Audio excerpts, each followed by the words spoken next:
ഇതൊരു content oriented സിനിമയാണ്. സമീപകാല സംഭവങ്ങൾ ഭയങ്കരമായിട്ട് ഇതിനകത്ത് റിലേറ്റ് ചെയ്യും. പ്രജേഷ് ചേട്ടൻ വിളിക്കുന്ന കണ്ടന്റ് ഇതായിരിക്കുമെന്ന് ഞാൻ ഒരിക്കലും പ്രതീക്ഷിച്ചു. അതൊരു സർപ്രൈസ് ആയിരുന്നു.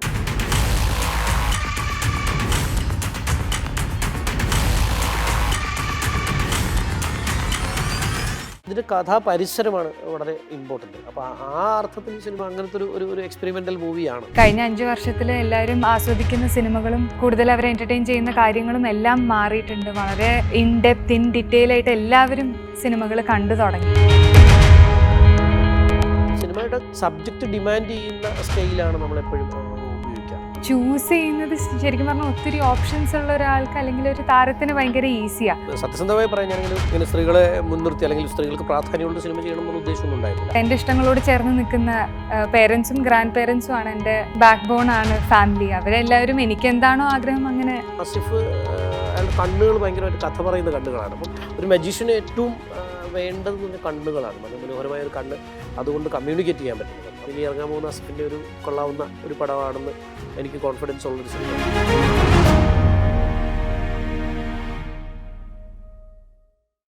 ഇമോഷണൽ ത്രില്ലർ വിഭാഗത്തിലേക്ക് മലയാള സിനിമയിൽ ഒരു സിനിമ കൂടി എത്തുകയാണ്, the secret of women. Secret of വിമൻ്റെ ഡയറക്ടർ ശ്രീ പ്രജേഷ് സെൻ, ഒപ്പം അതിലെ നായിക നിരഞ്ജന അനൂപാണ് നമ്മോടൊപ്പം ഇന്ന് ചേരുന്നത്. നമസ്കാരം. നമസ്കാരം. നിരവധി ദുരൂഹതകൾ ഓരോ ഷോട്ടിലും എന്നതാണ് അതിൻ്റെ ഒരു ടൈറ്റിലായിട്ട് വരുന്നതായി പറയുന്നത്. അങ്ങനെ ഒരു സിനിമ, ഇമോഷണൽ ത്രില്ലർ സിനിമ, ഒരു പക്ഷേ മലയാളത്തിൽ നിരവധി സിനിമകൾ ഇറങ്ങുന്നുണ്ട്. എന്താണ് സീക്രട്ട് ഓഫ് വിമൻ കരുതി വെക്കുന്നത്? ഇത് ശരിക്കും പറഞ്ഞാൽ നമ്മൾ കോവിഡ് കാലത്ത് പ്ലാൻ ചെയ്ത ഒരു സിനിമയാണ്. അപ്പോൾ അതുകൊണ്ട് ആ ചിന്തയ്ക്ക് അത്രയും പഴക്കമുണ്ട്. കാരണം അന്ന് സിനിമ ചെയ്യാൻ ഒരു വലിയ ക്രൂവിനെ കൂട്ടി സിനിമ എടുക്കാൻ പറ്റുന്നൊരു സാഹചര്യം അല്ലായിരുന്നു. ആളെ കൂട്ടുക തന്നെ വലിയ പ്രശ്നം ഉണ്ടായിരുന്ന ആ സമയത്ത് ആലോചിച്ച ആ സമയത്ത് ചെയ്യാൻ പറ്റുന്ന സാഹചര്യത്തിൽ നമ്മൾ ഉണ്ടാക്കിയ ഒരു സിനിമയാണ്. പക്ഷേ ഇത് ശരിക്കും ഒരു ഇമോഷണൽ കഥയാണ്. എല്ലാ മനുഷ്യരും ഇമോഷണൽ ജീവികളാണല്ലോ. അപ്പം അങ്ങനത്തെ ഒരു ഇമോഷണൽ ആയിട്ട് ഒരു പെൺകുട്ടിയുടെ ലൈഫിൽ ഒരു ദിവസം സംഭവിക്കുന്ന ഒരു സംഭവം, ആ സംഭവത്തിൽ നിന്ന് പിടിച്ചു കയറി പോകുന്ന ഒരു കഥാപരിസരത്തിലൂടെയാണ് ഈ സിനിമ പോകുന്നത്. നിരഞ്ജനയുടെ പോസ്റ്റർ കാണുമായിരുന്നു, അതിലൊരു കത്തി എടുത്ത് നിൽക്കുന്ന ഷോട്ടാണുള്ളത്. അപ്പം നിരഞ്ജന എന്ന് പറയുമ്പോൾ നമുക്ക് ഇപ്പോഴും ആ ലോഹത്തിലൊക്കെ ഇങ്ങനെ അടിച്ചു പൊളിച്ച് നടക്കുന്ന ഒരാളുടെ ഫേസാണ്. പക്ഷേ ആ ചിത്രത്തിൽ തന്നെ, ആ ഫോട്ടോയിൽ തന്നെ അതിൻ്റെ ഒരു സീരിയസ്നെസ് അല്ലെങ്കിൽ അതിൻ്റെ ഒരു വേറിട്ടൊരു സ്വഭാവം നമുക്ക് മനസ്സിലാവുന്നുണ്ടായിരുന്നു. എങ്ങനെയായിരുന്നു നിരഞ്ജനയുടെ ഒരു എക്സ്പീരിയൻസ് ഇതിൽ? പ്രജേഷ് ചേട്ടൻ പറഞ്ഞ പോലെ കോവിഡ് സമയത്താണ് ഇങ്ങനൊരു സിനിമ പ്ലാൻ. അപ്പോൾ എനിക്ക് ക്യാപ്റ്റനും വെള്ളവും എനിക്ക് ഭയങ്കര ഇഷ്ടമുള്ള സിനിമകളാണ്. അപ്പം അത് കഴിഞ്ഞ് പ്രജേഷ് ചേട്ടൻ ഇങ്ങനൊരു ചെറിയ സിനിമ പ്ലാൻ ചെയ്യുന്നു. പ്രജേഷ് ചേട്ടൻ്റെ മെയ്ഡ് ഇൻ പ്രൊഡക്ഷൻ വെഞ്ചറും കൂടെയാണ്. അപ്പോൾ എല്ലാം കൂടെ ഭയങ്കര ഹാപ്പി ആയിരുന്നു landing into this project. And ബാക്കിയെല്ലാം പ്രജേഷ് ചേട്ടൻ കൈപിടിച്ച് കൂടെ കൊണ്ടുപോയി through the character, through the film. ഈ കോവിഡ് സമയം ആണ് എന്ന് ഷൂട്ട് ചെയ്തതൊക്കെ ആ സമയത്ത് തന്നെയാണല്ലോ അല്ലേ? പിന്നെ കുറേ എന്നാലും ആർട്ടിസ്റ്റുകൾ, ശ്രീകാന്ത് ഏട്ടൻ ഉണ്ടെന്ന് തോന്നുന്നു, അജു ഉണ്ട്, പിന്നെ വെള്ളത്തിലെ കുറേ ഫെയിം ആയിട്ടുള്ള ആളുകളുണ്ട്. അങ്ങനെ പക്ഷേ സമ്പന്നമാണ് സിനിമയുടെ ഒരു കഥാപരിസരം എന്നൊക്കെ തോന്നുന്നുണ്ട്. നമുക്കതിൻ്റെ പോസ്റ്റേഴ്സൊക്കെ കാണുമ്പോൾ പോലും അതിലൊരു എപ്പോഴും ഒരു മിസ്റ്ററി കീപ്പ് ചെയ്യുന്നുണ്ട് ത്രൂ ഔട്ട് എന്നൊരു ഫീലാണ്. ഓരോ ക്യാരക്ടറിൻ്റെയും മുഖത്ത് ഒരു മിസ്റ്ററിയാണ്. ഇപ്പം അജുവിൻ്റെയൊക്കെ മുഖത്താണെങ്കിലും നമുക്ക് വേറൊരു രീതിയിലുള്ള ഒരു, അജു ഇപ്പോൾ പരീക്ഷണങ്ങൾ നടത്തിക്കൊണ്ടിരിക്കുകയാണ് ക്യാരക്ടേഴ്സിനൊക്കെ. അപ്പോൾ അത്തരത്തിലൊരു പരീക്ഷണം തന്നെയാണോ അജുവിൻ്റെ ക്യാരക്ടർ? അജു ഇതിലേക്ക് വരുന്നത് തന്നെ നമ്മൾ ഇതിൻ്റെ ഒരു ആദ്യഘട്ടത്തിൽ ആലോചനകളിൽ ഉണ്ടായിരുന്നില്ല. അജു പക്ഷേ രണ്ടാമതാണ് നമ്മൾ ഇതിലേക്ക് എൻ്റർ ചെയ്യുന്നത്. വളരെ സ്നേഹത്തോടെ ശരിക്കും പറഞ്ഞാൽ വെള്ളം കണ്ട് ഇൻസ്പയർ ആയി ലൈഫിലൂടെ ചേഞ്ച് വരുത്തിയ ഒരാളാണ് അജു. അത് വളരെ പ്രധാനപ്പെട്ടാണ്. കാരണം അജുവിന്റെ ആ ഒരു റിയലൈസേഷൻ വലിയ ചർച്ചയായതാണ് അല്ലേ? വെള്ളം സിനിമ കണ്ട് അതിന് ഇൻസ്പയർഡ് ആയി ഞാൻ മദ്യപാനം നിർത്തി എന്നൊക്കെ അജു പറഞ്ഞത് വലിയ വൈറലായിരുന്നു. ആ ഘട്ടത്തിലാണ് ഞാൻ പരിചയപ്പെടുന്നത്. നമ്മൾ തമ്മിൽ സംസാരിക്കുകയോ ഒക്കെ ചെയ്തപ്പോൾ ഇങ്ങനെ ഈ സബ്ജക്റ്റിനെ കുറിച്ച് പറയുകയും പുള്ളി വന്ന് വളരെ താല്പര്യത്തോടുകൂടി നമുക്ക് ശരിക്കും പറഞ്ഞാൽ ആ സിനിമയോടുള്ള ഇഷ്ടം കൊണ്ട് വന്ന് അജു എന്ന് ചെയ്തൊരു ക്യാരക്ടറാണ് ഇതിനകത്തുള്ളത്. അതുപോലെ തന്നെ ഇതിനകത്ത് ഇപ്പം പുതിയതായ ഒരുപാട് ആളുകൾ ഇതിനകത്ത് വർക്ക് ചെയ്തിട്ടുണ്ട്. അതിനകത്ത് ആർട്ടിസ്റ്റുകളാണെങ്കിൽ തന്നെ ഇപ്പം നിരഞ്ജനയോടൊപ്പം വർക്ക് ചെയ്ത അതീഷ് ഇതിനകത്ത് വളരെ പ്രധാനപ്പെട്ട ഒരു വേഷം ചെയ്തിട്ടുണ്ട്. അപ്പോൾ പുതിയ കുറേ മനുഷ്യർ, പുതിയ കുറേ ക്യാരക്ടേഴ്സ് ആണ് ഇതിനകത്ത്. ആർട്ടിസ്റ്റുകൾ എന്ന് പറയുന്നതിനപ്പുറം കുറേ ക്യാരക്ടേഴ്സ് ഇതിനകത്ത് വന്നിട്ടുണ്ട്. ഇപ്പം മിഥുനുണ്ട് അതിനകത്ത്, ശ്രീകാന്ത് ഏട്ടനുണ്ട്, നല്ല രസമുള്ളൊരു വേഷം ചെയ്തിട്ടുണ്ട്. അപ്പം അങ്ങനെ സാക്കിർ മണോളി, അദ്ദേഹം ഇതിനകത്തൊരു വില്ലൻ ക്യാരക്ടർ ചെയ്തിട്ടുണ്ട്. സുമ, അങ്ങനെ കുറേ പേര് ഇതിനകത്ത് വളരെ വ്യത്യസ്തമായ ക്യാരക്ടേഴ്സ് ചെയ്തിട്ടുള്ള, അങ്ങനെ പെർഫോമൻസിന് ഭയങ്കര പ്രാധാന്യമുള്ള ഒരു സിനിമയാണ്. നിരഞ്ജനയെ ഒരു പെർഫോമൻസ് വൈസ് എങ്ങനെയാണ് നിരഞ്ജന ഈ സിനിമയെ കാണുന്നത്? ഒരു പക്ഷേ എനിക്ക് തോന്നുന്നു സ്ത്രീകൾക്ക് കുറച്ചുകൂടി റോൾ ആയിട്ടുള്ള, ഇപ്പം നമ്മൾ ഉള്ളൊഴുക്കൊക്കെ കാണുമ്പോഴും നമുക്ക് വളരെ ഇൻസ്പയറിംഗ് ആണ്. സ്ത്രീകൾക്ക് കുറച്ചുകൂടി പെർഫോം ചെയ്യാൻ വരുന്ന സ്പേസുകൾ ഇപ്പോൾ സിനിമയിൽ വരുന്നുണ്ടല്ലേ. അപ്പം എങ്ങനെയാണ് നിരഞ്ജന തോന്നുന്നത് അത്? അങ്ങനെ ചോദിച്ചു കഴിഞ്ഞാൽ ബേസിക്കലി എന്നെ പോലെ ഒരു വളരെ സ്റ്റാർട്ടിങ് ഫേസിൽ നിൽക്കുന്ന ഒരു ആക്ടറിനെ സംബന്ധിച്ചിടത്തോളം പ്രജേഷ് ചേട്ടനെ പോലെ ഒരു ഡയറക്ടർ അങ്ങനെ ഒരു അത്രയും സ്പേസ് ഉള്ളൊരു ക്യാരക്ടറിന് വേണ്ടി വിളിക്കുന്നത് തന്നെ വലിയ കാര്യമായിരുന്നു. പ്രത്യേകിച്ച് കൊറോണ ആയിരുന്ന സമയത്ത് എന്താ മുമ്പോട്ട് ഉണ്ടാവുമോ, നമുക്കൊക്കെ വർക്ക് കിട്ടുമെന്ന് പോലും ആലോചിച്ചുകൊണ്ടിരുന്ന സമയമായിരുന്നു. So that was very big of him to consider me അന്നത്തെ ഒരു സാഹചര്യത്തിൽ. പിന്നെ പെർഫോമൻസിനെ പറ്റി കൂടുതൽ ഞാനല്ല സംസാരിക്കേണ്ടത്, കണ്ടു കഴിഞ്ഞ് പ്രേക്ഷകരെ നിങ്ങളെല്ലാവരുമാണ് തീരുമാനിക്കേണ്ടത്. എത്രത്തോളം എനിക്ക് എൻ്റർടൈൻ ചെയ്യാൻ സാധിച്ചില്ല എന്നൊക്കെ ഇനി പടം കണ്ടാലല്ലേ പറയാൻ പറ്റും. More than me talking, I think audience is king. അവരെ മാക്സിമം എൻ്റർടൈൻ ചെയ്യാന്നുള്ളത് തന്നെ. എങ്ങനെ അതിലൊരു ക്യാരക്ടർ ആവാൻ വേണ്ടി ഒരു സ്ട്രെയിൻ ചെയ്യേണ്ടുന്ന ഒരു അവസ്ഥയുണ്ടായിരുന്നു, അതോ കുറച്ചും കൂടെ സ്പോണ്ടേനിയസ് ആയിട്ടായിരുന്നു പ്രജേഷ് ചേട്ടൻ പറഞ്ഞിട്ടുള്ളത്. അങ്ങനെ ഒരുപാട് ട്രെയിനിങ് അല്ലെങ്കിൽ ഒരു സ്കില്ല് പിടിച്ചെടുക്കേണ്ട ആവശ്യം അങ്ങനത്തെ റിക്വയർമെന്റ്സ് ആയിരുന്നില്ല. കുറച്ചും കൂടെ സ്പോണ്ടേനിയസ് ആയിട്ട് വർക്ക് ചെയ്യാമെന്നാണ് പറഞ്ഞത്. അത് എന്താ പറയുക, ഭയങ്കര പ്രൊഫഷണൽ അങ്ങനെയല്ല, ഒരു ആമച്വർ ബോക്സിംഗ് എന്നും കൂടെ പറയാൻ പറ്റില്ല. പഠിക്കില്ലേ നമ്മളൊരു സ്കില്ല് ചില കാര്യങ്ങൾ ഇഷ്ടത്തോടെ ചെയ്യില്ലേ, അതേപോലെ ജീന എന്ന് പറഞ്ഞ ഈ കഥാപാത്രം ഇഷ്ടത്തോടെ ചെയ്തുകൊണ്ടിരിക്കുന്ന ഒരു കാര്യമാണ്. എല്ലാ ആഴ്ചയും ക്ലാസ് അറ്റൻഡ് ചെയ്യുന്ന അങ്ങനത്തെ എന്തെങ്കിലും വിനോദങ്ങൾ ഉണ്ടാവുമല്ലോ ഓരോരുത്തർക്ക്. അപ്പം അങ്ങനെ ഈ ക്യാരക്ടർ പഠിച്ചുകൊണ്ടിരിക്കുന്ന ഒരു കാര്യമാണ്. Not like mainstream boxing അല്ല. നമ്മൾ ഇപ്പം സിനിമയുടെ ഒരു ട്രാൻസിഷൻ സ്റ്റേജ് എന്ന് പറയാമല്ലോ അല്ലേ. കുറേ അധികം ഇപ്പം അതിലൊരു കണ്ടന്റ് ആണ് കിങ്. നമ്മളെപ്പോഴും സിനിമ അങ്ങനെ തന്നെയാണ്. പക്ഷേ അല്ലെങ്കിൽ പോലും പലപ്പോഴും സിനിമ ഒരു താരാരാധനയിലേക്കും അതല്ലെങ്കിൽ അങ്ങനെ മെയിൻ ക്യാരക്ടേഴ്സ് ആരാണ് എന്ന് നോക്കി സിനിമ കാണുന്ന ഒരു സംസ്കാരമൊക്കെ മാറിയല്ലോ. ചെറിയ ചെറിയ സിനിമകൾ, ഇപ്പം പുതിയ ആളുകൾ കൊണ്ടുവരുന്ന സിനിമകൾ, ഡയറക്ടേഴ്സ് ആണെങ്കിലും മറ്റേത് ഒന്നുകിൽ ആക്ടർ ആരാണ് എന്ന് നോക്കും, അതല്ലെങ്കിൽ ഡയറക്ടർ ആരാണെന്ന് നോക്കിയിട്ടാണ് സിനിമ കണ്ടുകൊണ്ടിരുന്നത്. പക്ഷെ അതിൽ നിന്നൊക്കെ മാറിയില്ലേ. അപ്പോൾ ഇത്തരം സിനിമകൾ ഉണ്ടാവുന്നത് അല്ലെങ്കിൽ ഇത്തരം കൂട്ടായ്മകളിൽ നിന്ന് സിനിമകൾ വരുന്നതിനെ നമ്മൾ വളരെ പോസിറ്റീവായി തന്നെ കാണാം. കഴിഞ്ഞ കുറേ കാലമായി നമ്മൾ കണ്ടന്റിനാണല്ലോ പ്രാധാന്യം വന്നുകൊണ്ടിരിക്കുന്നത്. അപ്പം ആ ജോണറിലേക്ക് ഈ സിനിമ വരുമ്പോൾ അതെങ്ങനെയാണ് സീക്രട്ട് ഓഫ് വിമൻ എന്ത് പ്ലേസ് ഉണ്ടാക്കാൻ പറ്റുമെന്നാണ് തോന്നുന്നത്? തീർച്ചയായും ഇതൊരു കണ്ടന്റ് ഓറിയൻറ്റഡ് സിനിമയാണ് ഇതിനകത്ത്. കാരണം ഇതിനകത്ത് ഒരു വലിയ സ്റ്റാറിനേക്കാൾ ഇതിനകത്ത് വർക്ക് ചെയ്ത ആർട്ടിസ്റ്റുകൾക്ക് ഭയങ്കരമായി പെർഫോം ചെയ്യാനും അവർക്ക് സ്റ്റാർഡം ഉണ്ടാക്കാനും പറ്റുന്നൊരു പടമായിട്ടാണ് എനിക്ക് തോന്നിയത്. കാരണം ഇവർ ഓരോരുത്തരും സ്റ്റാറുകളായിട്ട് എനിക്ക് തോന്നിയിട്ടുണ്ട്. ഇപ്പോൾ അതായത് രഞ്ജനയുടെ കാര്യമാണെങ്കിൽ തന്നെയും ഞാൻ പറഞ്ഞു, ഒരു ഫസ്റ്റ് നമ്മളതിനകത്ത് എടുക്കുന്ന ഒരു സിംഗിൾ ഷോട്ട് ഒരു സീനുണ്ട്. അതൊരു വലിയ സീനാണ്. സിംഗിൾ ഷോട്ടിലാണ് നമ്മൾ ചിത്രീകരിച്ചിരിക്കുന്നത്. അത് വലിയ എഫേർട്ടുള്ളൊരു സാധനം. ഒരു ഫ്ലാറ്റിൻ്റെ പുറത്ത് പോയി തിരിച്ചു വന്ന് ക്യാമറ ബാത്റൂം വരെ പോകുന്ന ഒരു 3 മിനിറ്റോളം ദൈർഘ്യമുള്ള ഒരു സിംഗിൾ ഷോട്ട്. അതിനകത്ത് ഡയലോഗുണ്ട്, ഡിഫറെൻറ്റ് ഇമോഷൻസ് ഉണ്ട്, പല കാര്യങ്ങൾ ക്യാരി ചെയ്തിട്ടാണ് ഫോണിലാണ് നിരഞ്ജന ചെയ്യുന്നത്. അപ്പോൾ അത്രയും സമയം അത് മെമ്മറൈസ് ചെയ്ത് അത് ആ ഇമോഷൻസ് എല്ലാം ഫേസിൽ കൊണ്ടുവന്ന് വെരി എൻഡ് വരെ ഗംഭീരമായിട്ടത് ചെയ്തിട്ടുണ്ട്. അപ്പോൾ അങ്ങനെ ഓരോരുത്തർക്കും ഓരോ ആർട്ടിസ്റ്റുകൾക്കും അവരുടേതായ പെർഫോം ചെയ്യാനുള്ള സ്പേസ് ഉള്ളൊരു സിനിമയാണ്. പിന്നെ തീർച്ചയായും ഇത് ആളുകൾക്ക് റിലേറ്റ് ചെയ്യണം. ഇപ്പോഴത്തെ നമ്മളിപ്പം അത് സംസാരിച്ചുകൊണ്ടിരിക്കുമായിരുന്നു, സമീപകാല സംഭവങ്ങൾ ഭയങ്കരമായിട്ട് ഇതിനകത്ത് റിലേറ്റ് ചെയ്യും. ഇപ്പോൾ ഈ അടുത്ത കാലത്ത് ഉണ്ടായിട്ടുള്ള, നമ്മൾ പത്രങ്ങളിലൊക്കെ വായിച്ചിട്ടുള്ള അല്ലെങ്കിൽ പുറത്ത് മീഡിയയിൽ കാണുന്ന പല സംഭവങ്ങളും നിർഭാഗ്യവശാൽ എന്ന് പറയാം. കാരണം ഈ കഥയുടെ കണ്ടൻറ്റുമായിട്ടൊക്കെ ഭയങ്കര സാമ്യം വരുന്ന സാധനം. അത് പക്ഷേ ആൾക്കാരുടെ ജീവിതം മാറിയതുകൊണ്ടാവാം അങ്ങനെ വന്നിട്ടുണ്ട്. അപ്പോൾ അങ്ങനത്തെ ഒരു പെർഫോമൻസ് ഓറിയൻറ്റഡ് ആയിട്ടുള്ള ഒരു സിനിമയാണ്. ത്രില്ലർ ഒരു പക്ഷേ ആദ്യ ഒരു പരീക്ഷണമായിരിക്കും അല്ലേ? എൻ്റെ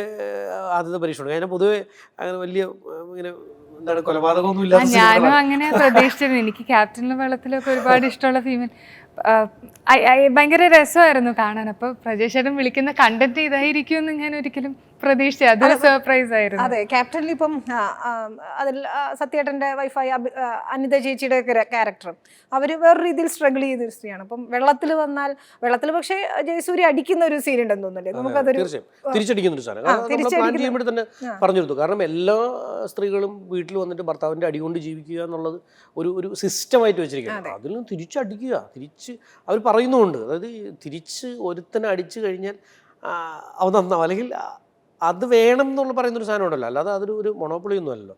പക്ഷെ എന്നാലും അത്തരത്തിലുള്ള ക്യാരക്ടേഴ്സ് ആയിരുന്നല്ലോ സ്ത്രീകളുടെ ഒരു ക്യാരക്ടേഴ്സ് എന്ന് പറയുന്നത്. ഇപ്പം ഇതിലേക്ക് എത്തുമ്പോൾ കുറച്ചുകൂടി ശരിക്കും ഫീമെയിൽ ഓറിയൻറ്റഡ് ആണ്, പക്ഷെ അതൊരു ത്രില്ലർ സ്വഭാവത്തിലുള്ളതാണ്. നമ്മൾ പലതരത്തിൽ ഇപ്പം വാർത്തകളിലെ കാര്യം പറഞ്ഞപ്പോഴാണ് സ്ത്രീകളാണെങ്കിലും ഒക്കെ കുറ്റകൃത്യങ്ങൾ ചെയ്യുന്ന ഒരു സമൂഹം, അല്ലെങ്കിൽ അതിൻ്റെ ഒരു മാറ്റത്തിൻ്റെ ഒരു ഇത് കാണുന്നുണ്ട്. അപ്പോൾ ഈ സീക്രട്ട് ഓഫ് വിമനിൽ സ്ത്രീകളെ സെൻട്രിക് ആയിട്ട് കൊണ്ടുവരാം എന്ന് തീരുമാനിച്ചത് എന്തുകൊണ്ടാണ്? അതും വേറൊരു മൂഡിൽ കൊണ്ടുവരാം. അല്ല, ഇത് സത്യത്തെ അങ്ങനെയൊന്നും പ്ലാൻ ചെയ്ത് ഉണ്ടാക്കിയതല്ല കേട്ടോ. ഇതിനകത്ത് സത്യസന്ധമായി പറയാൻ ഇങ്ങനെ സ്ത്രീകളെ മുൻനിർത്തി അല്ലെങ്കിൽ സ്ത്രീകൾക്ക് പ്രാധാന്യമുള്ള സിനിമ ചെയ്യണം എന്നുള്ള ഉദ്ദേശമൊന്നും ഉണ്ടായിരുന്നില്ല. ഞാൻ സിനിമയ്ക്ക് കഥ പറയാൻ വേണ്ടി കോഴിക്കോട് നിന്നും കൊച്ചിയിലേക്ക് വരുന്നൊരു കാലം, എൻ്റെ ഒരു സിനിമ സ്വപ്നവുമായിട്ട് കൊച്ചിയിലേക്ക്, പണ്ട് മദ്രാസിലേക്ക് പോകുന്ന പോലെ കൊച്ചിയിലേക്ക് വരുന്നൊരു കാലം, എൻ്റെ അടുത്ത സുഹൃത്തായ പ്രദീപേട്ടൻ എന്നോട് പറഞ്ഞൊരു കഥയാണ്. അദ്ദേഹം ഇങ്ങനെ പറഞ്ഞൊരു സംഭവം, ഇങ്ങനെ വെറുതെ കാഷ്വലി പറഞ്ഞ കാര്യം, ഏതാണ്ട് 10 വർഷമൊക്കെ മുമ്പ് പറഞ്ഞ കാര്യം. ഞാൻ ഇനി കോവിഡ് കാലത്ത് വെറുതെ ഇരിക്കുമ്പോൾ നമ്മൾ ആ ഒരു കണ്ടൻറ്റ് അന്നത്തെ കാലഘട്ടമായിട്ട് ഒരുപാട് റിലേറ്റഡ് ആയതുകൊണ്ട് അതൊരു സിനിമയായിട്ട് തിരക്കഥയായിട്ട് എഴുതിയാലോ എന്ന് ആലോചിച്ചിട്ടാണ് ഞാനത് എഴുതി തുടങ്ങുന്നത്. അങ്ങനെ എഴുതി വന്നപ്പോൾ അത് രസമായിട്ട് തോന്നി. അതിനകത്തൊരു സ്ത്രീ ഫീമെയിൽ സെൻട്രിക്കാണ്. ഒരു പെൺകുട്ടി, ഒറ്റയ്ക്ക് താമസിക്കുന്ന ഒരു പെൺകുട്ടിയുടെ ലൈഫിലൂടെയാണ് ആ കഥ പോകുന്നത്. അപ്പോൾ അത് രസമായിട്ടൊരു കണ്ടൻറ്റായിട്ട് എനിക്ക് തോന്നി. അങ്ങനെയാണ് ഞാൻ ഈ കഥയിലേക്ക് ലാൻഡ് ചെയ്യുന്നത്. ഇതിനകത്തൊരു ഹാർഡായിട്ടുള്ള ചില കാര്യങ്ങളുണ്ട്. അതൊന്നും ഒരുപക്ഷെ ജീവിതത്തിൽ എനിക്ക് ചെയ്യാൻ പറ്റുന്നതാണോ, അല്ലെങ്കിൽ അങ്ങനെയൊക്കെ എഴുതാൻ പറ്റുമെന്ന് എനിക്ക് അറിഞ്ഞൂടാ. ഇത് വേറൊരാൾ ചിന്തിച്ച കഥ ആയതുകൊണ്ട് എനിക്ക് കുറച്ചുകൂടി എളുപ്പമുണ്ടായിരുന്നു എഴുത്തിൻ്റെ ഘട്ടത്തിൽ. വലിയ സ്കെയിൽ സിനിമകൾ ചെയ്യുന്ന ഒരാളാണ്. അപ്പം നമ്മൾ ക്യാപ്റ്റൻ ആണെങ്കിൽ 100 ദിവസം ഓടിയ സിനിമയാണ്. ഇപ്പോൾ വെള്ളമാണെങ്കിലും കോവിഡിൻ്റെ ഒരു സ്ട്രഗിളിൻ്റെ ആ സമയത്താണ് ഇറങ്ങിയത്. എന്നാലും നല്ല രീതിയിൽ ശ്രദ്ധിക്കപ്പെട്ടതാണ്. പിന്നീട് നേരെ നമ്മൾ കാണുന്ന ബോളിവുഡിലാണ്. അവിടെ പോയി റോക്കറ്ററി പോലെ വലിയ പടം ചെയ്താണ്. നമ്മൾ ഇത്തരത്തിൽ ചെറിയ സിനിമകൾ ചെയ്യുമ്പോഴും അതിൻ്റെതായ ഒരു സ്ട്രഗിൾ ഉണ്ടല്ലോ, അല്ലെങ്കിൽ അതിൻ്റെ ഒരു ഡിഫറൻസ് ഉണ്ടല്ലോ. നമ്മൾ ലാർജ് സ്കെയിൽ പടങ്ങൾ മാത്രമേ ചെയ്യുള്ളൂ എന്നുള്ളതല്ലല്ലോ. എല്ലായ്പ്പോഴും സിനിമയുടെ ഒരു ക്രൈറ്റീരിയ എന്താണ്, അല്ലെങ്കിൽ അത് ചൂസ് ചെയ്യേണ്ടത് എങ്ങനെയായിരിക്കണം എന്നൊക്കെ പലതരം ചർച്ചകൾ നടക്കുന്ന സമയമാണ്. അപ്പം നിരഞ്ജനയ്ക്ക് എന്താണ് തോന്നുന്നത്? ഇതിൽ ഒരു സിനിമ ചൂസ് ചെയ്യുന്നതിൽ എന്താണ് നിരഞ്ജന ശ്രദ്ധിക്കാറുള്ളത്? അപ്പം നിരഞ്ജന വന്നുകൊണ്ടിരിക്കുന്ന അല്ലെങ്കിൽ വളർന്നുകൊണ്ടിരിക്കുന്ന ഒരാളാണല്ലോ. അപ്പോൾ എങ്ങനെയാണ് ഒരു ക്യാരക്ടറിനെ ചൂസ് ചെയ്യുന്നത്, അല്ലെങ്കിൽ ഒരു സിനിമ എങ്ങനെയാണ് ചൂസ് ചെയ്യുന്നത്? ഈ പറഞ്ഞതുപോലെ ഭയങ്കര ഡിബേറ്റബിൾ ടോപ്പിക്കാണ് എങ്ങനെ ചൂസ് ചെയ്യുന്നത്. പിന്നെ എളുപ്പം ചോദിക്കാൻ പറ്റുന്നൊരു ചോദ്യമാണ് ഒരാൾക്ക് ചൂസ് ചെയ്യുന്നത്. ശരിക്കും പറഞ്ഞാൽ ഒത്തിരി ഓപ്ഷൻസ് ഉള്ള ഒരാൾക്ക് അല്ലെങ്കിൽ ഒരു താരത്തിന് ഭയങ്കര ഈസിയാണ്. പക്ഷേ വളർന്നുകൊണ്ടിരിക്കുന്ന ഒരു സാഹചര്യത്തിൽ ഒത്തിരി സ്ക്രിപ്റ്റ്സ് ഒന്നും ഉണ്ടാവില്ല നമുക്ക് ചെയ്യും. ഇപ്പോൾ ആ സമയത്താണെങ്കിലും it's not like we have so many options. അപ്പം കഴിയുന്നതും വായിച്ച് കേൾക്കുമ്പോഴോ നെറേറ്റ് ചെയ്യുമ്പോഴോ നമ്മൾ സ്ക്രിപ്റ്റ് വായിക്കുമ്പോഴോ ഓരോരുത്തർക്കും ഓരോ ഇഷ്ടങ്ങളാണല്ലോ. നമുക്ക് പല പല ആഗ്രഹങ്ങൾ സാക്ഷാത്കരിക്കുന്നത് സ്ക്രീനിലായിരിക്കും. നമുക്ക് ആഗ്രഹമുള്ള പല പല കാര്യങ്ങളും വന്നു ചേരുന്നതും പല പല സ്ക്രിപ്റ്റ്സിലും. അപ്പോൾ അതിൽ എനിക്ക് തോന്നുന്നു അവനവൻ്റെ ശരിക്കനുസരിച്ച് ചെയ്യും. നമുക്ക് എവിടെയാണോ കൂടുതൽ ആൾക്കാരെ ഇൻട്രസ്റ്റ് ചെയ്യാൻ പറ്റുക, അല്ലെങ്കിൽ നമുക്ക് ഇന്നൊരു ക്യാരക്ടർ ചെയ്യുമ്പോഴായിരിക്കും ചിലപ്പോൾ കണക്ട് ചെയ്യാൻ പറ്റുക. അതിൻ്റെ കൂട്ടത്തിൽ ഈ പറഞ്ഞതുപോലെ പ്രൊഡക്ഷൻ, അതിൽ വർക്ക് ചെയ്യുന്ന ടെക്നീഷ്യൻസ് എല്ലാം കൂടെ ഒന്നിച്ച് സ്റ്റാർസ് അലൈൻ ചെയ്യുന്ന പോലെ ഇതും എല്ലാം കൂടെ അലൈൻ ചെയ്ത് വരണം, സംഭവിക്കണം. നിരഞ്ജന ഇപ്പം കുറച്ച് അധികം പടങ്ങൾ ചെയ്ത് തുടങ്ങിയിട്ടില്ലേ? ഇപ്പം അതിൽ തോന്നുന്ന ഓരോന്നും ഓരോ തരത്തിലുള്ള ആളുകളായിരിക്കാം. ഒരു കംഫർട്ട് സോൺ എന്ന് പറയുന്ന രീതിയിലേക്ക് എത്തിയോ? അല്ലെങ്കിൽ ആളുകൾ പലതരത്തിൽ നമ്മൾ സിനിമയെക്കുറിച്ചൊക്കെ ചർച്ചകൾ നടന്നുകൊണ്ടിരിക്കുന്ന സമയത്ത് കൂടിയാണ് ഇപ്പോൾ നിരഞ്ജന കുറച്ചുകൂടി ആക്റ്റീവാണ്. നമുക്കിപ്പോഴും പഴയ ഒരു എന്താ പറയുക, ഡാൻസൊക്കെ കളിക്കുന്ന അല്ലെങ്കിൽ അങ്ങനത്തെ നിരഞ്ജനയാണ് പരിചയം. ഞാൻ പറയാൻ കാരണം നമ്മളിപ്പോഴും നിരഞ്ജന എന്ന് പറയുമ്പോൾ ലോഹത്തിലെ ആ കുട്ടീനെയാണല്ലോ. ഇപ്പോഴും അങ്ങനെയാണോ അറിയപ്പെടുന്നത്? അല്ലെങ്കിൽ പിന്നെയും കുറെ സിനിമകൾ ചെയ്തല്ലോ, അതിനെ ഒരു ഡിഫറൻഷിയേറ്റ് ചെയ്യാൻ പറ്റുന്നുണ്ടോ? അല്ലെങ്കിൽ അതെ, ആ മാറ്റം എന്ന് എനിക്ക് നിങ്ങൾക്ക് തോന്നുന്നു അന്ന് I would start making sense. Maybe ഇപ്പോഴും അങ്ങനെ തോന്നുന്നുണ്ടെങ്കിൽ ആ ട്രാൻസിഷൻ എടുക്കുന്ന സമയം അത്രയും ഉണ്ട്. അപ്പോൾ ഞാൻ അന്ന് 10ാം ക്ലാസ്സിലാണ് സ്കൂളിൽ. അത് കഴിഞ്ഞിപ്പോൾ എനിക്ക് 26 വയസ്സായി. അപ്പോൾ ആ ഒരു ചേഞ്ച് അത് ക്യാരക്ടേഴ്സിലും പയ്യെ പയ്യെ ഉണ്ടായി വരണം. ആ ഒരു ഇമേജ് പതുക്കെ മാറി വരണം. അപ്പോൾ it's more than me choosing. കറക്റ്റായിട്ടുള്ള സിനിമ സംഭവിക്കണം. നിരഞ്ജൻ എങ്ങനെ മാറിയോ ഈ സിനിമയോടെ? അല്ല, നിരഞ്ജന ഞാൻ പറഞ്ഞല്ലോ, എനിക്ക് ഒരു ഇൻസ്റ്റഗ്രാമിൽ പോസ്റ്റ് ചെയ്തൊരു പടം അത് കണ്ടിട്ടാണ് നമ്മൾ ശരിക്കും വിളിക്കുന്നത്. അപ്പോൾ അതിനകത്ത് അമ്മ എടുത്തൊരു പടമാണ്. അപ്പോൾ വീട്ടിലെ കംഫർട്ട് സോണിൽ ഇങ്ങനെ വെറുതെ കാഷ്വലായിട്ടിരുന്നത്. കാരണം ഫോട്ടോഷൂട്ട് ചെയ്ത് ആളുകൾ എപ്പോഴും ഫോട്ടോ, നമുക്കിപ്പോൾ ഒരുപാട് ഡയറക്ടേഴ്സിനാകുമ്പോൾ ഒരുപാട് പടങ്ങൾ ആളുകൾ അയച്ചു തരും, ഫോട്ടോഷൂട്ടിൽ ഭയങ്കര മേക്കപ്പ് ഒക്കെ ചെയ്തിട്ടുള്ള പടങ്ങൾ. അപ്പോൾ ഇതൊന്നും അല്ലാതെ വീട്ടിലിങ്ങനെ വളരെ കാഷ്വലായിട്ട്. അപ്പോൾ ഞാൻ ചോദിച്ചു, ഈ പടം ആരാ എടുത്തതെന്ന് ചോദിച്ചു. അപ്പോൾ അമ്മ എടുത്തതാന്ന് പറഞ്ഞു. അങ്ങനെ പറഞ്ഞു, അമ്മ എടുത്ത പടമാണ്. അപ്പോൾ 2-3 പടങ്ങൾ അയച്ചു, പടം അയച്ചു. ഞാൻ എൻ്റെ ടീമിലൊക്കെ അത് കാണിച്ചപ്പോൾ എല്ലാവർക്കും അത് നമ്മുടെ ക്യാരക്ടർ ജീന തന്നെയാണെന്ന് പറഞ്ഞു. അവിടെ നിന്നാണ് നമ്മൾ സംസാരിക്കുന്നത്, ചോദിക്കുമ്പോഴത്തേക്ക് ഓക്കെ ആണെന്ന്, കഥ കേൾക്കാമെന്ന് പറഞ്ഞു. കഥ കേട്ടിട്ട് അപ്പോൾ തന്നെ നമ്മളോട് സമ്മതിക്കുന്നു. പിന്നീട് ആ പ്രോസസ്സിലേക്ക് വന്നപ്പോൾ എനിക്ക് ശരിക്കും പറഞ്ഞാൽ ഭയങ്കര പക്വതയുള്ള ഒരു ആർട്ടിസ്റ്റായിട്ട്, ഒരു പക്ഷേ സിനിമാ പരിസരത്ത് ജീവിച്ചുകൊണ്ട്, ഒരു സിനിമയ്ക്ക് ചുറ്റും വീടിനും അല്ലെങ്കിൽ വളർന്നു വന്ന സാഹചര്യത്തിലൊക്കെ സിനിമ കണ്ട് സിനിമയുടെ ഉള്ളറകൾ, അതായത് ഇപ്പം ഷൂട്ടിങ്ങൊക്കെ ഒരു ഭയങ്കര കൂളായിട്ട് വീട്ടിലെ പോലെ തന്നെ കണ്ടു വന്നതിൻ്റെ ഒരു പക്വത ശരിക്കും നിരഞ്ജനയിൽ നിന്ന് നമുക്ക് കിട്ടി. അതുകൊണ്ട് തന്നെ ആ ക്യാരക്ടർ ഭയങ്കരമായിട്ട് ഹോൾഡ് ചെയ്തു എന്ന് ഞാൻ മനസ്സിലാക്കുന്നു. സിനിമ കാണുമ്പോൾ നിങ്ങൾക്ക് മനസ്സിലാവും, ഭയങ്കരമായിട്ട് ക്യാരക്ടറിനെ ഹോൾഡ് ചെയ്ത് കൊണ്ടുപോകാൻ പറ്റിയിട്ടുണ്ട്. നന്നായി അത് ചെയ്തിട്ടുമുണ്ട്. ആ ഒരു സിനിമാ പരിസരങ്ങളിലൂടെയൊക്കെ വന്നത് ഗുണം ചെയ്തിട്ടുണ്ടോ? അതാണ് ഇപ്പം എനിക്ക് ഭയങ്കര കാഷ്വൽ ആയിട്ടുള്ള ഒരു കാര്യമായിരുന്നു. കാരണം എനിക്ക് ചിലരിപ്പോൾ കുഞ്ഞുനാളിലെ ഡോക്ടറാവുക അല്ലെങ്കിൽ എൻജിനീയർമാരുടെ മക്കൾ എൻജിനീയർ, അങ്ങനെ ഒരു പതിവ് ചിലർക്ക് ഉണ്ടല്ലോ. അപ്പോൾ അതേപോലെ എനിക്ക് കാണാൻ ഭാഗ്യമുണ്ടായത് സിനിമയാണ്. അപ്പോൾ എന്നെ സംബന്ധിച്ച് ആ കാലഘട്ടത്തിൽ രസമായിരുന്നു കാണും. ഇപ്പോൾ ഡബിനാണെങ്കിലും ലൊക്കേഷനിൽ പോയിരിക്കണു, അത് എക്സ്പീരിയൻസ് ചെയ്യണു, പിന്നെ ശേഷം അത് സിനിമയായിട്ട് കാണുന്നു. പക്ഷേ എനിക്കവിടെ ജോലി എടുക്കണമെന്ന് തീരുമാനിച്ചു കഴിഞ്ഞപ്പോഴത്തേക്ക് ഇതെല്ലാം ഭയങ്കര അതിശയമായിട്ട് തോന്നിയിട്ടുണ്ട്. ഞാൻ കണ്ട കാഴ്ചകളിൽ ഭയങ്കര വെച്ചാൽ വലിയ വലിയ ആൾക്കാർ സംഘം ചേർന്ന് ചെയ്തിട്ടുള്ള കാര്യങ്ങളൊക്കെ കാണാൻ സാധിച്ചു.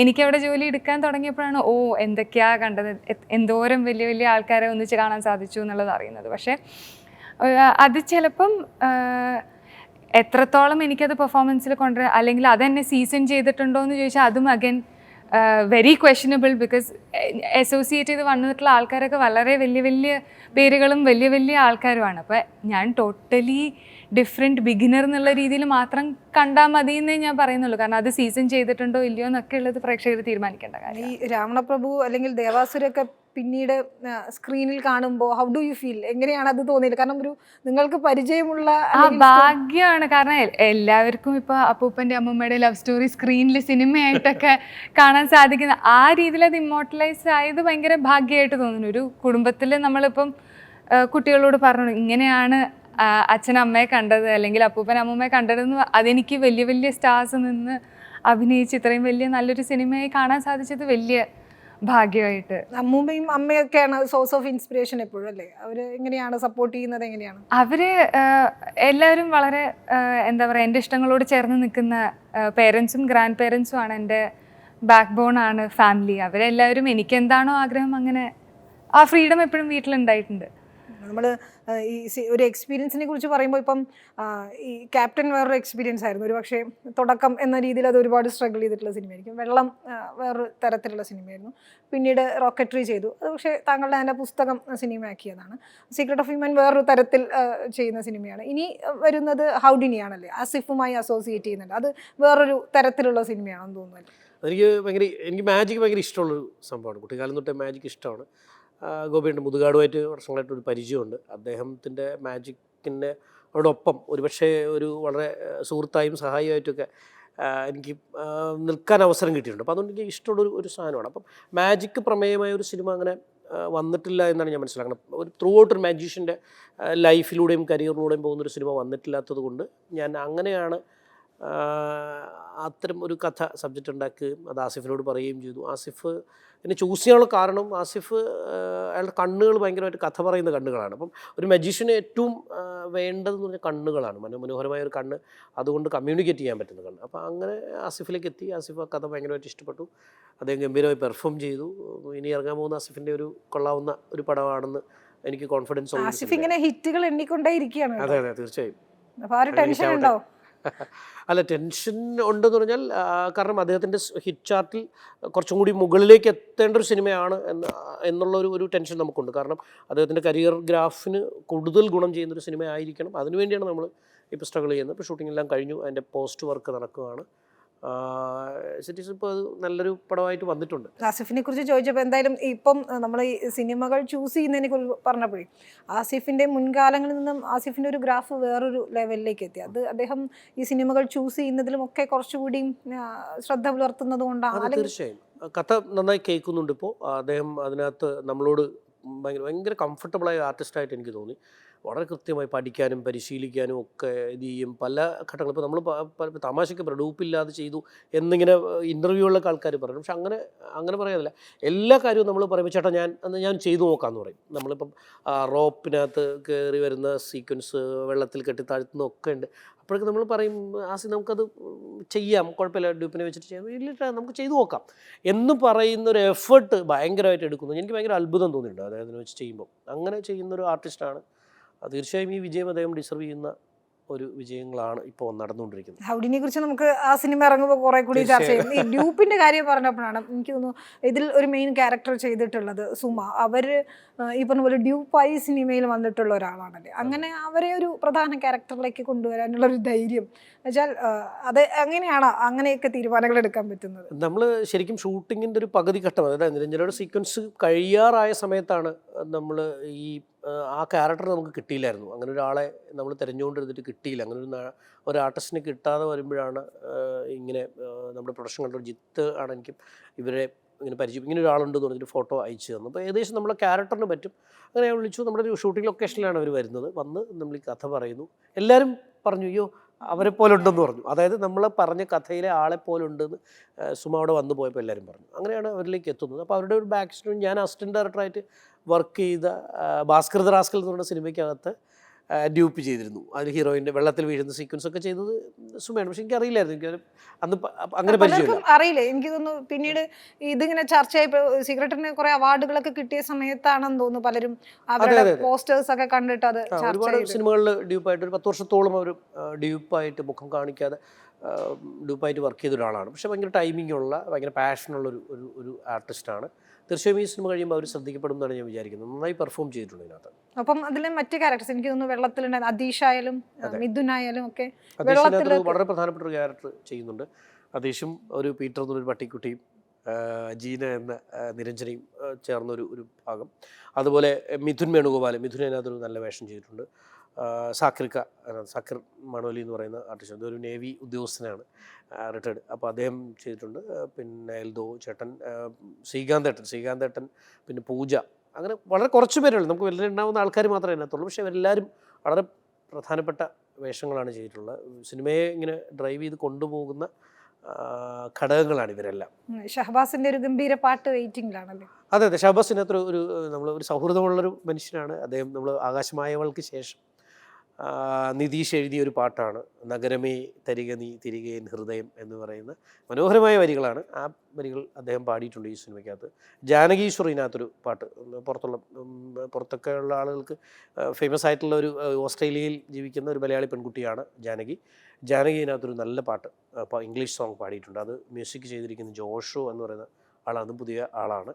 അനിൽ കൃഷ്ണയാണ് ഇതിനകത്ത് ഷഹബാസ് പാടിയിരിക്കുന്ന പാട്ട് മ്യൂസിക് ചെയ്തിരിക്കുന്നത്. ഒരു കൂട്ടായ്മ എന്ന് പറയാല്ലേ ഈ സിനിമയിൽ ഒരുപാട് ആളുകൾക്ക് അവസരം. തീർച്ചയായും ഇതൊരു സൗഹൃദ കൂട്ടായ്മയാണ്. ഇപ്പം ഞാൻ പറഞ്ഞല്ലോ, ഇങ്ങനൊരു കഥ, ഇങ്ങനൊരു സബ്ജക്റ്റ് ഞാൻ പറയുന്നതിന് അതീഷിനോട് പറയുമ്പോൾ അതീഷ് എന്നോട് പറഞ്ഞു ചേട്ടാ നമുക്കിത് ചെയ്യാം, നമുക്ക് എല്ലാവർക്കും കൂടി ചെയ്യാം, വേറൊന്നും നോക്കണ്ട, നമുക്ക് എല്ലാവർക്കും കൂടി ഇത് കൂട്ടായിട്ട് ഇത് ചെയ്യാം എന്ന് പറഞ്ഞു. അങ്ങനെ അതീഷ് പറഞ്ഞൊരു വാക്കിൻ്റെ പുറത്താണ് നമ്മൾ ഈ സിനിമ ഉണ്ടാവുന്നത്.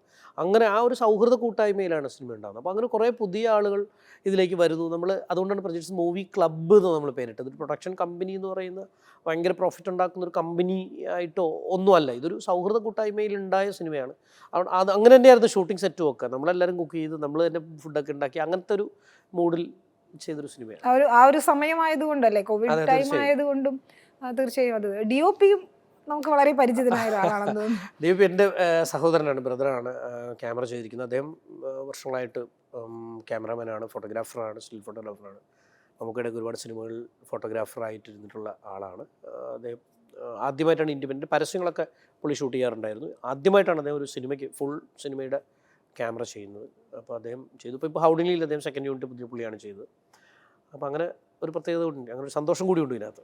തീർച്ചയായും. നിരഞ്ജനയുടെ ബാക്കി സിനിമകൾ എങ്ങനെയൊക്കെയാണ് ബാക്കി നടന്നുകൊണ്ടിരിക്കുന്നത്? ഇനി പടക്കളം എന്ന് പറഞ്ഞൊരു cinema Friday film house produce ചെയ്യുന്ന സുരാജേട്ടൻ, ഷറഫുദ്ദീൻ, സന്ദീപ്, സാഫോയ്, അങ്ങനെ പൂജ മോഹൻരാജ്, നമ്മളെല്ലാവരും കൂടെ ചെയ്തൊരു സിനിമയാണ് ഇനി റിലീസിനുള്ളത്.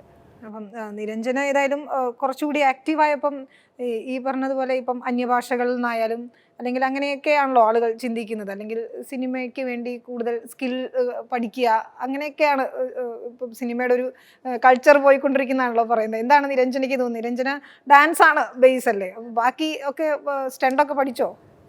ഇതുവരെ അതിനൊരു അവസരം ആയിട്ട് വന്നിട്ടില്ല, അങ്ങനൊരു അവസരം വന്നിട്ടില്ല ഇതുവരെ. പക്ഷെ തീർച്ചയായിട്ടും ഈ സ്കിൽസ് ഈ പറഞ്ഞതുപോലെ ക്യാരക്ടേഴ്സിന് ആവശ്യം വരുന്നത് കൊണ്ട് പഠിക്കാനുള്ള സാഹചര്യങ്ങൾ കൂടുതലാണ് സിനിമയിൽ. Always open to try. പിന്നെ ഇനി പറഞ്ഞതുപോലെ ആക്റ്റീവ് ആവാനുള്ള സാഹചര്യങ്ങൾ വന്ന് ചേരട്ടെ. എപ്പോഴും ചർച്ച നമ്മൾ സ്ത്രീകൾക്ക് പ്രാധാന്യമുള്ള സിനിമകൾ വരുന്നില്ല എന്നതാണ്.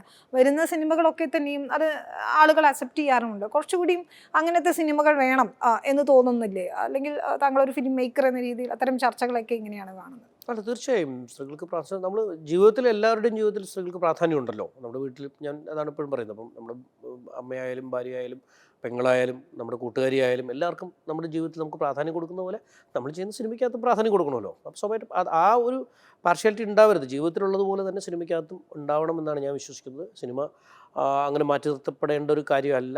നായക എന്താണ് മേൽക്കൈ ഉള്ളതാവണം എന്നല്ല, കഥയെ ലിഫ്റ്റ് ചെയ്ത് കൊണ്ടുപോകാൻ പറ്റുന്ന ആളായിരിക്കണം. അത് ഫീമെയിൽ സെൻട്രിക് ആണെങ്കിൽ അവരാണ് കഥ കൊണ്ടുപോകുന്നതെങ്കിൽ തീർച്ചയായും സ്ത്രീകൾക്ക് പ്രാധാന്യമുള്ള സിനിമകൾ വരണം എന്ന് തന്നെയാണ് ഞാൻ വിശ്വസിക്കുന്നത്.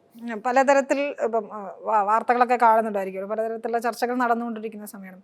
സ്ത്രീകൾ സിനിമയിലേക്ക് വരുന്നതിൻ്റെ ഒരു കംഫർട്ട് അത് എത്രത്തോളം ഉണ്ട്, അല്ലെങ്കിൽ അതിന് എന്തൊക്കെ പ്രശ്നങ്ങളുണ്ട് എന്നൊക്കെ ചർച്ച ചെയ്തുകൊണ്ടിരിക്കുന്ന ഒരു സമയമാണ്. നിരഞ്ജന ഒരു പക്ഷേ സിനിമ കുറേയൊക്കെ നമ്മൾ പറഞ്ഞ പോലെ നേരത്തെ തന്നെ അറിയാവുന്ന ഒരാളാണ്, അല്ലെങ്കിൽ ആ പരിസരങ്ങളിൽ ജീവിച്ച ആളാണ്. പക്ഷെ എന്നാൽ പോലും വരുന്ന പെൺകുട്ടികൾക്ക് ഇപ്പോഴും ഒരു ഭയം തോന്നുന്നുണ്ടെന്ന ഒരു സാഹചര്യം മലയാള സിനിമയിലുണ്ട് എന്ന് തോന്നുന്നുണ്ടോ? നിരഞ്ജനയുടെ ഒരു എക്സ്പീരിയൻസ് എന്താണ്? ഭയം തോന്നേണ്ടതായിട്ടുണ്ട് എന്ന് എനിക്ക് തീർച്ചയായിട്ടും ഞാൻ പറയില്ല.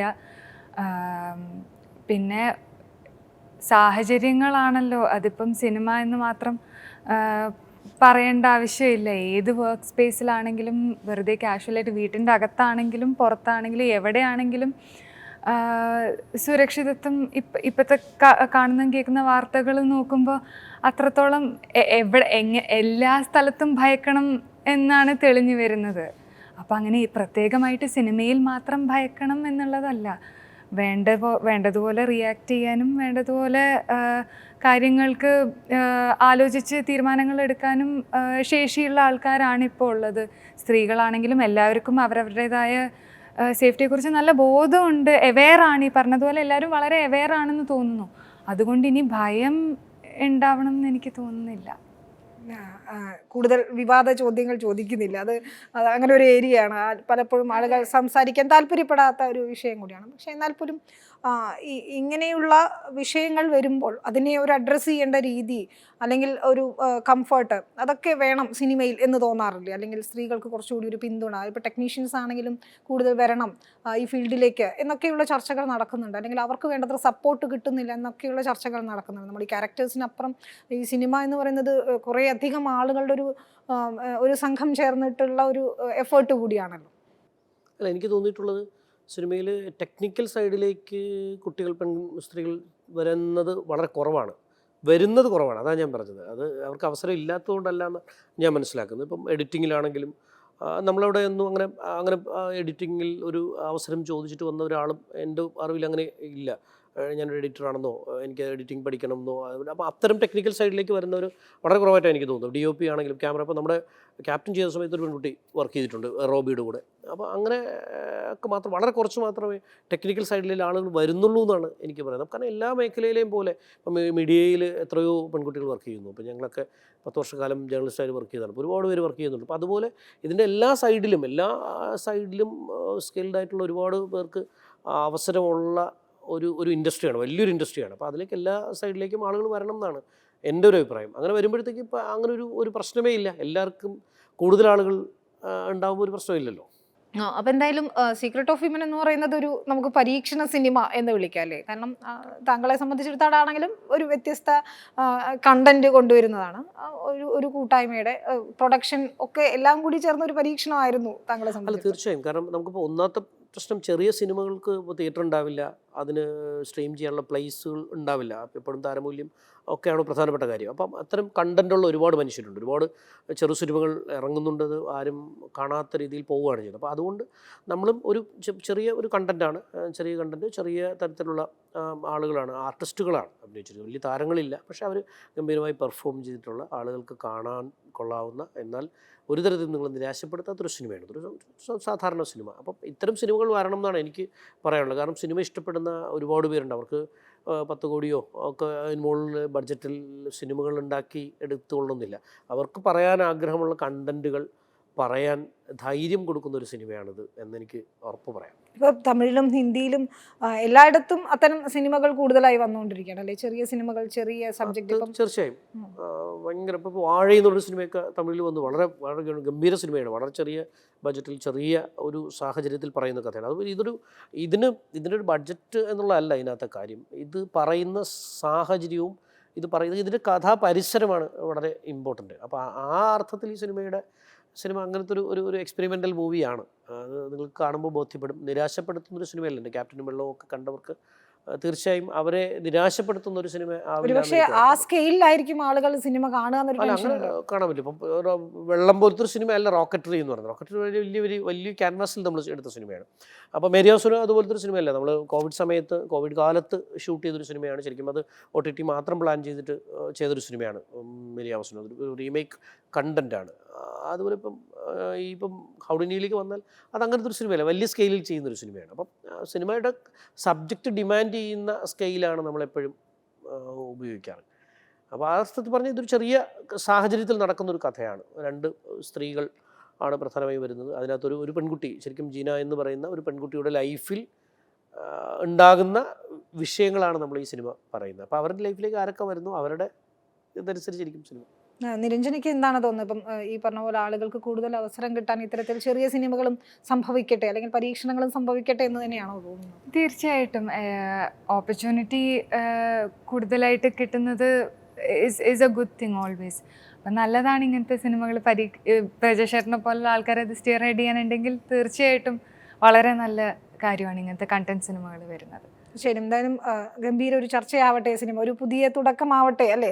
കാരണം പരീക്ഷണങ്ങളാണല്ലോ എപ്പോഴും വിജയകരമാവുമ്പോൾ. പിന്നെ ഇതൊരു 5 വർഷത്തെ കാലയളവും കൂടെ മനസ്സിൽ വെക്കേണ്ടതായിട്ടുണ്ട്. കാരണം ഈ കഴിഞ്ഞ 5 വർഷത്തിൽ എല്ലാവരും ആസ്വദിക്കുന്ന സിനിമകളും കൂടുതൽ അവരെ എൻ്റർടൈൻ ചെയ്യുന്ന കാര്യങ്ങളും എല്ലാം മാറിയിട്ടുണ്ട്. വളരെ ഇൻ ഡീറ്റെയിൽ ആയിട്ട് എല്ലാവരും സിനിമകൾ കണ്ടു തുടങ്ങി. അപ്പോൾ ഒരു 5 വർഷം മുമ്പേ നമ്മൾ ഷൂട്ട് ചെയ്ത് വെച്ചൊരു കണ്ടൻറ്റാണ്. പക്ഷേ കൺവീനിയൻ്റ്ലി കുറച്ച് ഇപ്പോഴത്തെ സാഹചര്യത്തിനോട് റിലേറ്റ് ചെയ്യാൻ പറ്റുന്ന കുറച്ച് ചെറിയ കാര്യങ്ങൾ ആയി വന്നിട്ടുണ്ട്. ഹോപ്പ്ഫുള്ളി ഫിംഗേഴ്സ് ക്രോസ്ഡ് എല്ലാവർക്കും അത് ഇഷ്ടപ്പെടട്ടെ, അവരെ രസിപ്പിക്കട്ടെ. തീർച്ചയായും. ഏതായാലും ദ സീക്രട്ട് ഓഫ് വിമൻ എന്ന സിനിമ ഒരു പരീക്ഷണ സിനിമയാണ്, പക്ഷെ ഒരുപാട് ആളുകളുടെ എഫേർട്ടാണ്, ഒരുപാട് അവസരങ്ങൾ കൂടിയാണ്. എന്തായാലും ഒരു വലിയ വിജയമാവട്ടെ എന്ന് തന്നെയാണ് ആശംസിക്കാനുള്ളത്. Thank you so much. Thank U.